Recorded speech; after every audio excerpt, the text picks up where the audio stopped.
বিশেষ করে গণমাধ্যমকে একটা বিশেষ ঈদের শুভেচ্ছা এবং ধন্যবাদ জানাই যে তারা আমাদের গত 100 দিনের কর্মকাণ্ডকে যেভাবে তুলে ধরেছেন।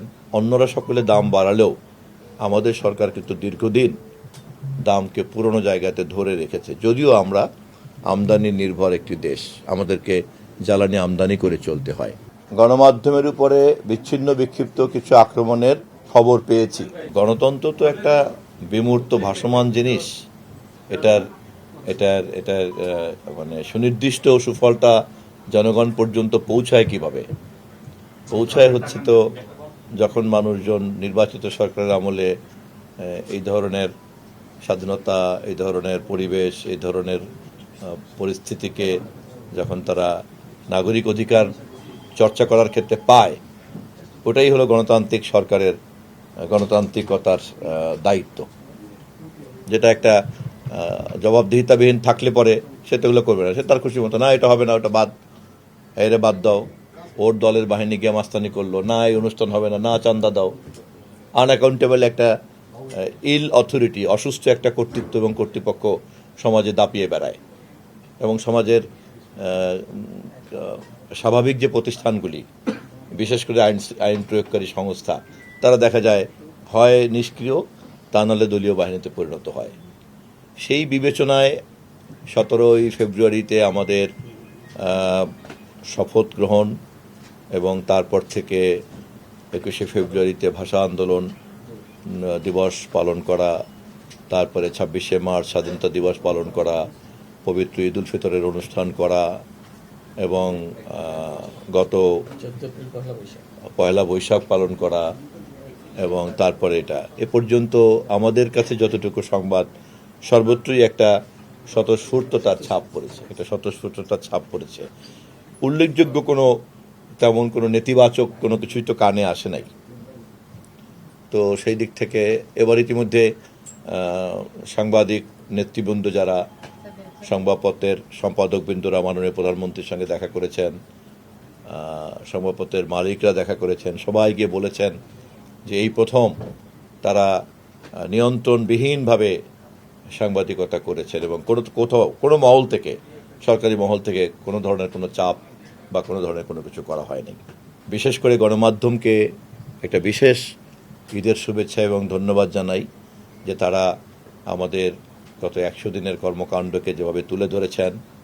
আমাদের মাননীয় প্রধানমন্ত্রীর যে মানুষের নেতা, তার আচারে আচরণে, চলনে বলনে, পোশাকে পরিচ্ছদে এবং নির্বাচনের প্রতিশ্রুতি বাস্তবায়ন করার ক্ষেত্রে এটির জন্য গণমাধ্যম তার পেশাগত দায়িত্ব পালন করেছেন। বাট আমাদের জায়গা থেকে আমরা মনে করি যে একটা বিশেষ ধন্যবাদ এবং কৃতজ্ঞতা গণমাধ্যমকে জানানো আমাদের একটা দায়িত্ব। যারা আমদানি নির্ভর জ্বালানি ভিত্তিক দেশ, তারা সকলেই কিন্তু আন্তর্জাতিক সংকটের সঙ্গে তাল মিলিয়ে দাম বাড়িয়ে চলছে। নিশ্চয়ই এই তথ্য আপনাদের সকলের জানা আছে, এবং এই তথ্য সকলের জানা আছে যে দীর্ঘদিন আমরা অন্যরা সকলে দাম বাড়ালেও আমাদের সরকার কিন্তু দীর্ঘদিন দামকে পুরনো জায়গাতে ধরে রেখেছে। যদিও আমরা আমদানি নির্ভর একটি দেশ, আমাদেরকে জ্বালানি আমদানি করে চলতে হয়। এবং আমাদের সম্মানিত বিদ্যুৎ মন্ত্রী, প্রতিমন্ত্রী, তারা নিয়মিতই এই বিষয়ে জাতিকে অবহিত করেছেন, পরিসংখ্যান দিয়েছেন। কিন্তু এটা তো সত্য, আমদানি করেই যদি চলতে হয় তাহলে তো আমাকে আমার আমদানি ক্ষমতার উপরে ভর করেই চলতে হবে। তো অর্থ মন্ত্রণালয় এবং বিদ্যুৎ মন্ত্রণালয় ইতিমধ্যেই যুদ্ধ পরিস্থিতি মোকাবেলা করার জন্য ওয়াহিদুদ্দিন মাহমুদ সাহেবের নেতৃত্বে একটা পরামর্শ কমিটি করেছে। যেই পরামর্শ কমিটির পরামর্শে সরকার চলছে, এবং ওয়াহিদুদ্দিন মাহমুদ সাহেব দেশের একজন বিশিষ্ট অর্থনীতিবিদ, তার পরামর্শ অনুযায়ী সরকার চলছে। এবং তার পরামর্শ অনুযায়ী দীর্ঘদিন দাম বাড়ায় নাই, আবার সংকট এখনও কিন্তু কাটে নাই, আবার আমাদেরকে আমদানি করেই চলতে হবে। এই সব বিষয়টা মাথায় রেখেই সরকারকে পরিচালনা করতে হয়। জনতুষ্টবাদী সিদ্ধান্ত গ্রহণ করাটাই কিন্তু সরকারের একমাত্র কাজ নয়। সরকারের কাজ হচ্ছে দীর্ঘমেয়াদে সুশাসন বজায় রাখা। গণমাধ্যমের উপরে বিচ্ছিন্ন বিক্ষিপ্ত কিছু আক্রমণের খবর পেয়েছি। আমি বিষয়টি নিয়ে মাননীয় স্বরাষ্ট্রমন্ত্রীর সঙ্গে আলাপ করব এবং আমি স্পষ্টভাবে আপনাদেরকে জানিয়ে রাখছি, আমাদের সরকার মাননীয় প্রধানমন্ত্রীর স্পষ্ট নীতিমালা হচ্ছে যে মূলধারার সকল গণমাধ্যমের পেশাগত দায়িত্ব পালনের ব্যাপারে সরকার সর্বোচ্চ সহযোগিতা অবলম্বন করবে।